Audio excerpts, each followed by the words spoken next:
So the ability to have many options, no? So Exactly. hindi lang necessarily stock options but the ability to advance your career. Parang hindi ka nasa stock. That's a benefit that you should also look for Exactly. in that sense, no?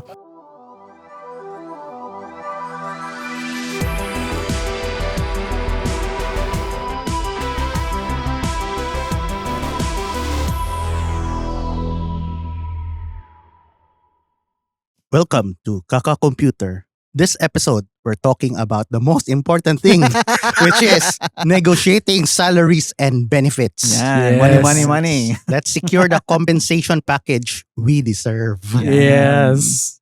Ayun. So, siguro we'll kick it off with why is negotiating salary so important, especially in IT? Anyone? Ako na ba? Oh, sige. Yeah, sige. On a perspective of a job hopper like me, with over around 17, 18 years experience in 3 different countries, no? It depends on, I guess, in the era or the year.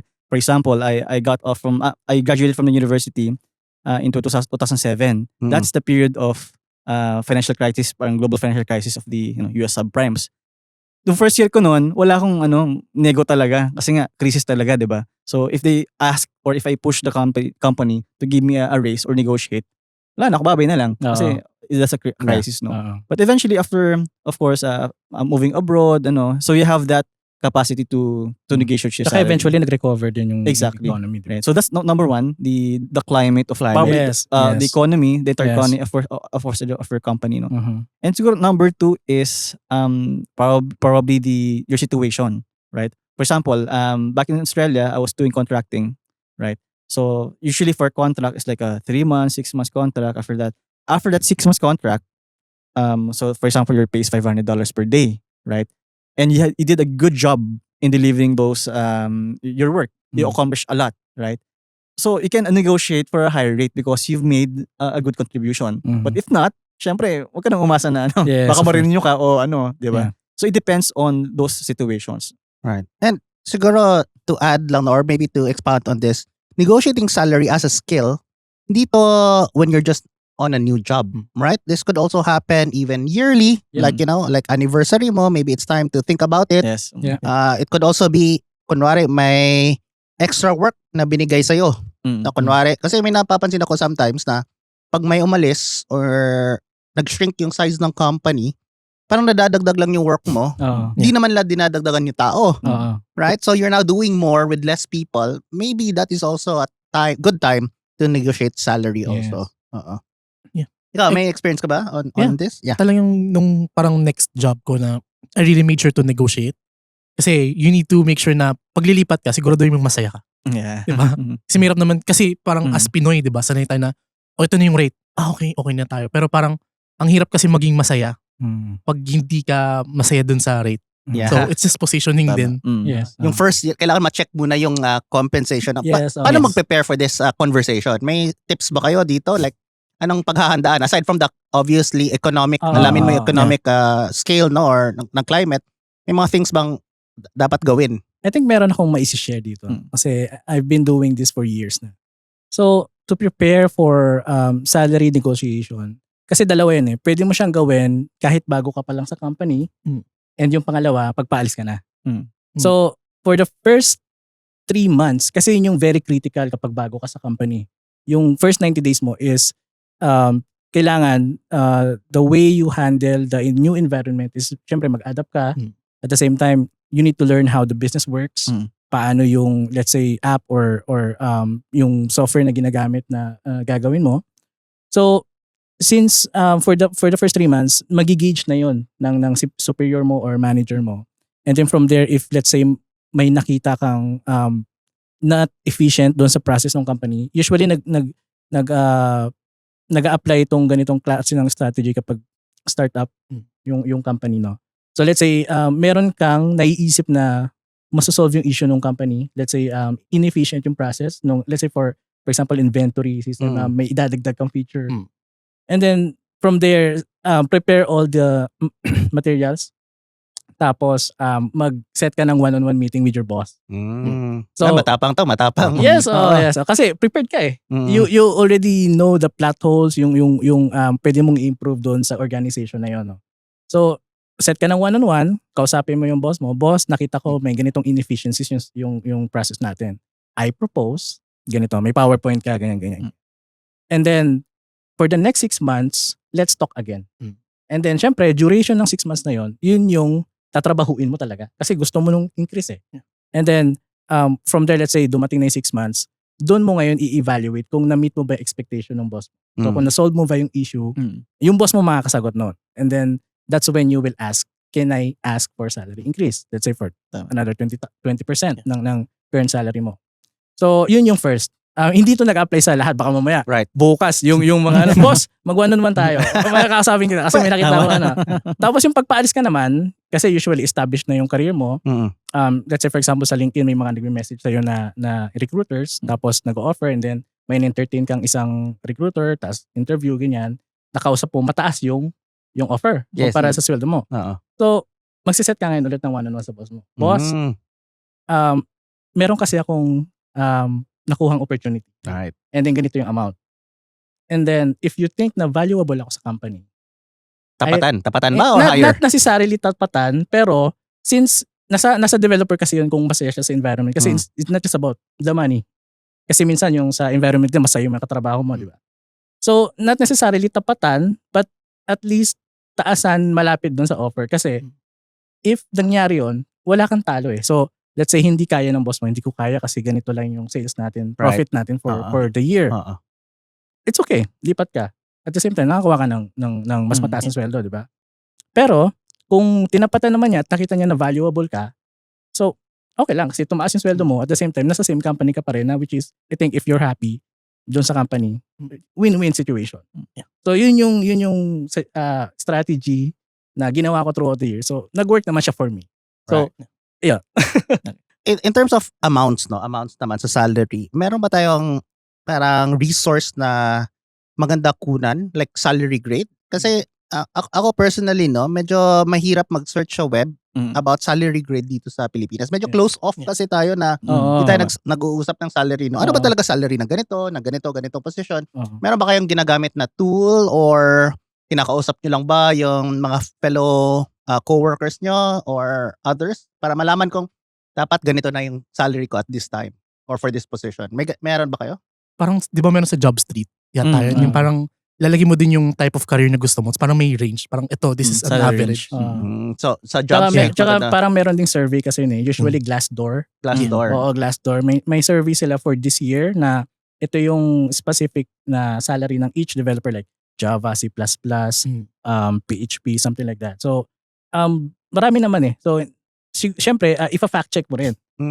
Magma-market research ka rin ngayon. So, tama ba tong Ba't parang mababa naman sa akin tapos mataas yung ito? So, magma-market research ka ngayon. So, i-balance mo siya if tama ba yung ipopropose mo yung salary doon sa bago mong company. Right. And at this point, I'd like to thank our sponsor, White Cloak Technologies. So, White Cloak Technologies is a custom software development company. They build mobile and web applications. They work with leading brands in banking and real estate. Visit their website at www.whitecloak.com to know more. Alright. So, ano naman, no? So, ano pa ba yung benefits na, kunwari, I'm negotiating? Kasi diba, it's not always about the money, no? Parang, ano pa yung possible na benefits na pwede kong i-negotiate? Or ano mang hinihingi nyo, aside from salary? Kasi ako, maybe I'll start that conversation, no? Ako, hindi ako masyado naghahanap ng health insurance. Alam ko, big factor yun sa iba, no? Health insurance, remote work is actually also not a factor for me. So hindi ko naman sinasabi salary lang, no? A factor for me could be something like how close the location is, no? But although, syempre, hirap to negotiate for that, right? But I know other people don't just look at salaries. Some people like bonuses, some people like stock options. Kayo, ano yung parang aside from salary, ano yung mga hinahanap nyo? Sure. Sa akin siguro depende sa career goal mo. For instance sa akin, back in Sydney, before I left the corporate world, ang gusto ko maging solutions architect ng cloud. Bakit? Kasi I started in Sydney as a contractor at $450 per day na contract. And then, ayun nga, after 3 months, naging 520. After 3 months, naging 550. and then so and so forth, hanggang to the point na 700, 780, to the point na naglalaro na lang doon, nag-plateau na Right. yung ano. So I need to break through that barrier. Mm-mm. So from developer perspective, gusto ko maging solutions architect. That pays well. So regarding that, if I can, let's say, kahit mababa lang yung rate, basta I can have that title of solutions architect on that company, yes, I'll take it. So yung title, no, in-negotiate din Exactly, natin yung title na yun. Mm. John, I know you're also an employer. Yes. Aside from salary, ano yung mga hook and line Ayan. sinker mo Kasi binibigay napapasahod mo? din siya, di ba? Oo. Yan, tama. So, different cap naman tayo sa ano. I think one is the culture.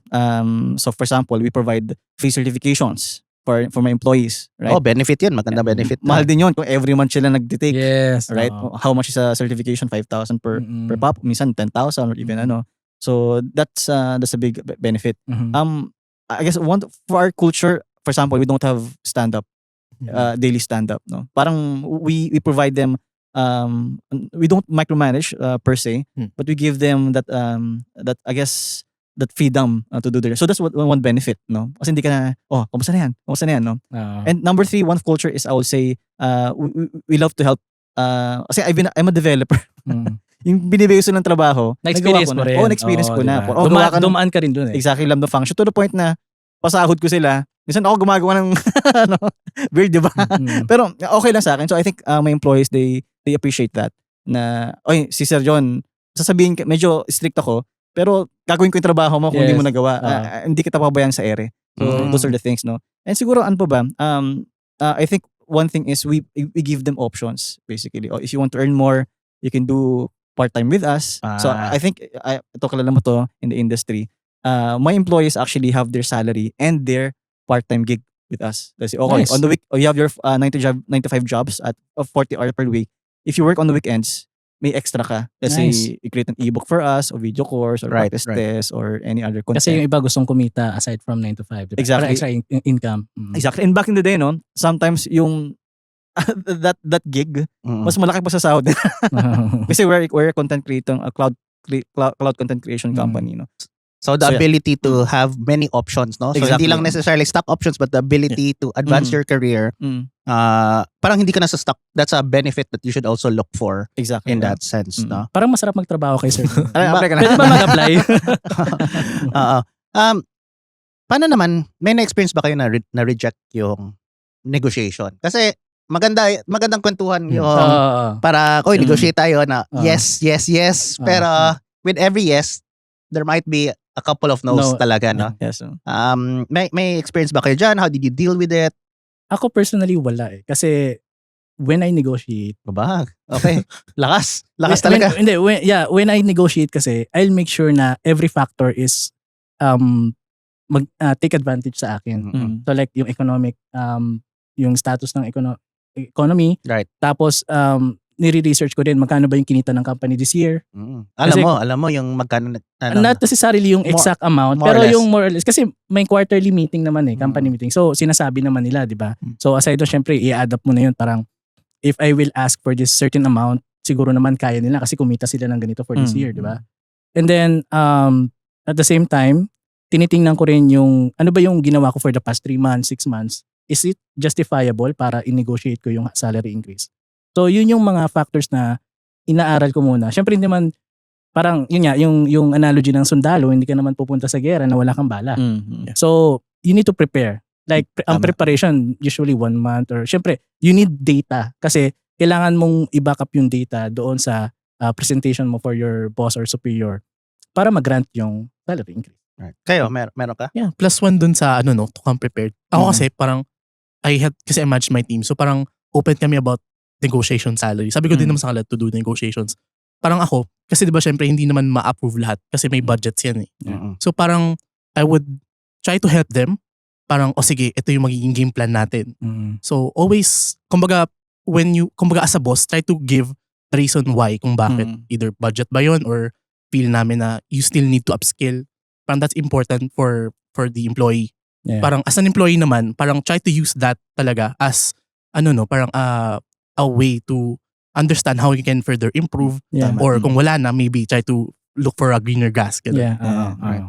And siguro, with every no sabi natin dito, try mo na humingi ng quite high para i-ready mo na sarili mo ng no para parang negotiate at the top. Yeah. Para kahit at least meet halfway, happy ka pa rin actually. Diba? Naalala ko nga sabi ko pa, I'm taking the chances kasi. Mm-mm. And then, well, if it's no, okay, fine. If it's yes, maybe if you need more like parang work na kailangan ko i-justify to para pumayag ka doon sa salary increase, I can do it. Kasi pagtatrabahuin ko yun kasi yun yung need kong i-meet yung expectations mo. So if it will benefit the company, and then why not, di ba? Tama. Let's say, for example, nag-provide ako ng, let's say, 1M na kita, dagdag 1M na kita for the past 3 months. O di, percentage ko na yung yung iba. Yeah. Parang ganon. Yeah. Ganon yung logic niya. So, So I guess, that means after this, dapat mag-update na kayo ng resume, mag-document na kayo ng mga Oo. achievements nyo. bukas, mag-set kayo ng schedule, boss. One-on-one tayo. Oo, Boss, research baka na- naman. Baka naman. Research na ng salary benchmarks Yes, and everything. perfect. Be ready. Yep.